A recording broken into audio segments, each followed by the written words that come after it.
Pengumuman darurat bukti Muhyiddin kalah. Muhyiddin patut letak jawatan jika waras, kata Anwar. Wakil rakyat UMNO dijemput sertai Pakatan Harapan.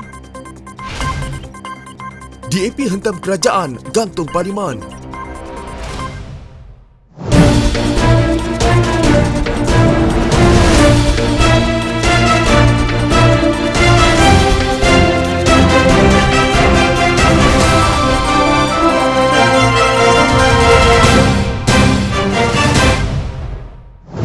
Pengumuman Tan Sri Muhyiddin Yassin mengenai pelaksanaan darurat adalah satu bentuk pengakuan bahawa Perdana Menteri itu sudah hilang sokongan majoriti dalam Parlimen. Ahli Parlimen Padang Rengas, Datuk Seri Muhammad Nazir Abdul Aziz berkata, Muhyiddin bukan sahaja hilang majoriti, bahkan beliau sudah kalah kepada keyakinan Ahli Parlimen UMNO terhadap beliau dalam Perikatan Nasional. Apabila dia Muhyiddin memohon untuk darurat, bermakna dia telah membuat pengakuan bahawa dia sudah kalah dan dia juga sudah tidak ada majoriti. Bagi saya, ia adalah langkah logik diambil Muhyiddin bahawa dia sudah kalah dan tiada majoriti, katanya pada sidang media di Pusat Dagangan Dunia Putra PWTC.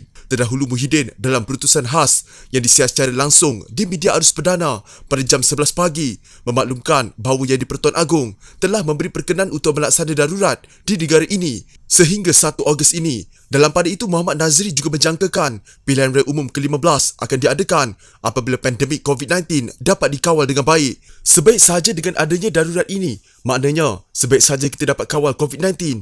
Ini sudah dekat dengan pilihan raya, katanya. Katanya, langkah melaksanakan darurat itu juga merupakan tindakan sama yang pernah dilakukan Muhyiddin dalam beberapa siri pilihan raya kecil sebelum ini. Saya samakan apa yang dibuat ini macam PRK Batu Sapi, PRK Greek dan PRN Sabah.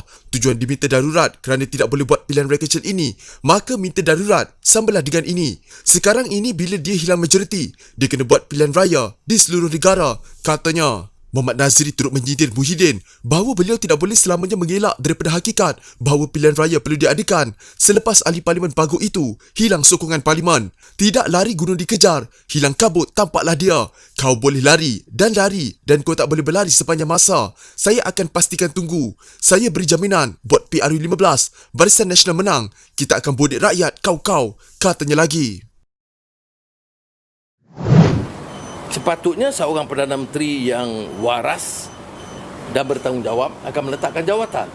Pengerusi Pakatan Harapan Anwar Ibrahim berkata, Perdana Menteri Muhyiddin Yassin sepatutnya meletakkan jawatan dan bukannya mengusulkan pengisytiharan darurat. Kata Anwar, itu adalah langkah yang perlu diambil oleh seorang Perdana Menteri yang waras dan bertanggungjawab selepas menyedari dirinya tidak lagi memiliki sokongan majoriti anggota Parlimen. Apabila Muhyiddin memilih untuk mempertahankan kuasa setelah mengetahui telah terhakis dengan kehilangan sokongan anggota Parlimen, maka dia memilih untuk mengemukakan usul darurat. Padahal pengendalian COVID-19 mampu dilakukan melalui Perintah Kawalan Pergerakan PKP bersyarat melalui langkah-langkah tambahan dan mengambil kira pandangan pakar perubatan serta keselamatan. Tetapi bila ini gagal, sokongan hilang dan sepatutnya sebagai Perdana Menteri yang waras dan bertanggungjawab, Muhyiddin akan meletakkan jawatan dan Agong mempunyai wewenang atau hak dan kekuasaan untuk memanggil seorang anggota Parlimen yang dipercayai mendapat sokongan majoriti anggota Parlimen. Tetapi Muhyiddin memilih jalan pendek, terdesak dan tidak bertanggungjawab untuk mengusulkan pengisytiharan darurat,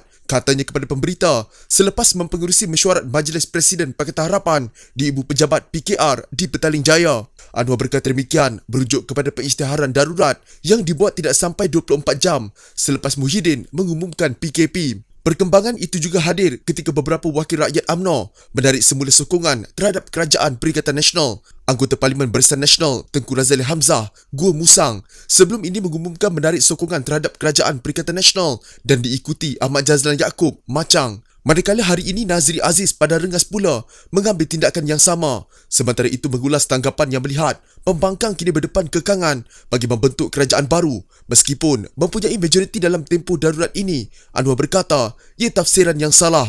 Kata anggota Parlimen Port Dickson itu, pembangkang masih boleh bertemu Agong untuk mempersembahkan sokongan anggota Parlimen. Tak betul, itu tafsiran yang salah. Yang tidak ada itu, jalur atau sidang Parlimen. Itu memang tersangkut. Kerana Muhyiddin takut berdepan dengan kenyataan hilang kuasa sokongan di kalangan anggota Parlimen, maka kerajaan jatuh. Jadi tidak ada peruntukan untuk menghalang kita mendapat sokongan dan mempersembahkan kepada Agong. Apa masalahnya? Masalah pengendalian negara, ekonomi, cara pengendalian COVID-19, cara pengendalian masyarakat Melayu dan pelbagai kaum di negara ini, semua yang menjadi persoalan, tambahnya. Terdahulu, Yang di-Pertuan Agong Al-Sultan Abdullah Riayatuddin Al-Mustafa Billah Shah berkenan supaya pengisytiharan proklamasi darurat dilaksanakan sebagai langkah proaktif untuk membendung gejala wabak COVID-19. Datuk Pengelola Bijaya Diraja Istana Negara, Datuk Indra Ahmad Fadi Syamsuddin memaklumkan Seri Paduka Baginda turut memberi perkenan untuk tempoh pelaksanaan darurat ini sehingga 1 Ogos 2021 atau sehingga suatu tarikh yang lebih awal jika angka kes positif COVID-19 harian dapat dikawal dan diturunkan dengan berkesan. Al-Sultan Abdullah turut berkenan terhadap cadangan kerajaan bagi pembentukan satu jawatankuasa bebas yang akan dianggotai oleh ahli-ahli parlimen kerajaan dan pembangkang serta pakar-pakar kesihatan dan yang berkait. Lebih ramai anggota Parlimen Barisan Nasional dijangka akan menarik balik sokongan terhadap Perdana Menteri Muhyiddin Yassin dan Perikatan Nasional. Sehubungan itu, Presiden APCO Wilfred Medis Tangau mengajak wakil rakyat terbabit menyertai Pakatan Harapan Plus dengan syarat mereka tidak mempunyai kes di mahkamah. Sebelum ini, APCO merupakan parti komponen Barisan Nasional. Namun, sejak pilihan raya negeri Sabah lalu, parti itu bersama warisan menjadi sebahagian komponen PH Plus yang turut dianggotai PKR, DAP dan Amanah. Kepada rakan ahli parlimen Ahmad Jazlan, Nazri Aziz, Tengku Razali Hamzah dan kawan lama dalam Barisan Nasional yang tinggalkan Muhyiddin bukan kerana kes mahkamah, saya ingin mengajak kalian sertai kami dalam PH Plus bagi berbincang dasar alternatif pasca Muhyiddin dan pasca Perikatan Nasional, kata anggota parlimen tuaran itu dalam satu kenyataan media. Wilfred berkata, anggota parlimen mempunyai tugas untuk menawarkan polisi demi kepentingan jutaan rakyat Malaysia yang kini menderita akibat langkah Muhyiddin menyelamatkan jawatannya dengan mengisytiharkan darurat. Semalam, ahli parlimen Padang Rengas Nazri Aziz menjadi wakil rakyat ketiga daripada UMNO yang mengumumkan keputusan menarik diri daripada menyokong Muhyiddin. Ini menyebabkan Perikatan Nasional kini menjadi kerajaan minoriti dengan hanya memiliki sokongan 109 ahli parlimen. Ketua UMNO bahagian Padang Rengas itu turut membayangkan lebih ramai anggota parlimen UMNO akan membuat pengumuman sama dalam masa terdekat.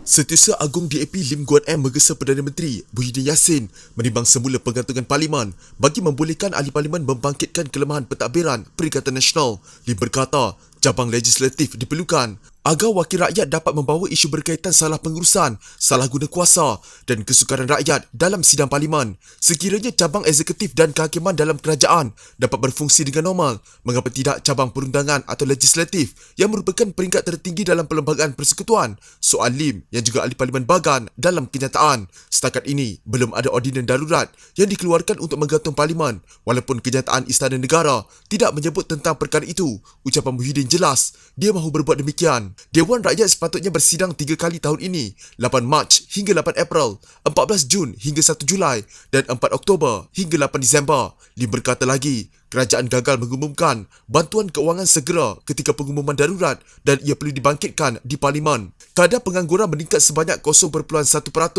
kepada 4.8% pada bulan November 2020 sebagai hasil daripada PKP bersyarat dan pemulihan yang dilaksanakan ketika itu. Perusahaan Kecil dan Sederhana PKS, Kesatuan Sekerja dan Kumpulan Majikan telah memberi amaran terhadap lebih banyak penutupan perniagaan dan pemberhentian pekerja untuk pusingan terbaru PKP dan darurat. Industri pelancongan yang kehilangan pendapatan RM100 bilion tahun lalu memerlukan sokongan keuangan segera, katanya lagi. Dia juga membidas kerajaan kerana tidak mendapatkan vaksin dengan lebih cepat seperti Singapura yang telah menerima bekalan pertama 2 bulan lebih awal berbanding jangkaan diterima Malaysia. Antara pilihan nyawa dan mata pencarian, kerajaan juga masih lemah dalam pelaksanaan saringan, pengesanan dan rawatan secara menyeluruh untuk menyelamatkan nyawa. Walaupun dana COVID-19 dikurangkan daripada RM38 bilion pada tahun 2020 kepada RM17 bilion, RM17 bilion masih merupakan jumlah yang boleh digunakan untuk meningkatkan sistem penyampaian kesihatan kita berdasarkan 3T. Malangnya, dana tersebut nampaknya tidak dapat disediakan bagi menyokong wira barisan hadapan kita, sama ada untuk mengambil lebih ramai pekerja kesihatan atau membeli vaksin, katanya. Katanya sudah tiba masanya untuk menteri bangun dari tidur dan melakukan tugas mereka dengan betul. Lim juga berkata, Muhyiddin telah kehilangan keabsahan moral dan politik sebagai Perdana Menteri susulan penarikan semula sokongan oleh 3 ahli parlimen UMNO. Ironinya, kegagalan dan salah urus kerajaan Muhyiddin dalam isu COVID-19 telah memberinya peluang untuk bergantung pada perintah darurat untuk terus berkuasa dengan menggantung parlimen, katanya lagi. Jika anda mempunyai gejala seperti demam, batuk dan sesak nafas, jangan berlengah untuk terus ke klinik atau hospital bagi menjalani ujian saringan. Bersama kita tangani wabak COVID-19.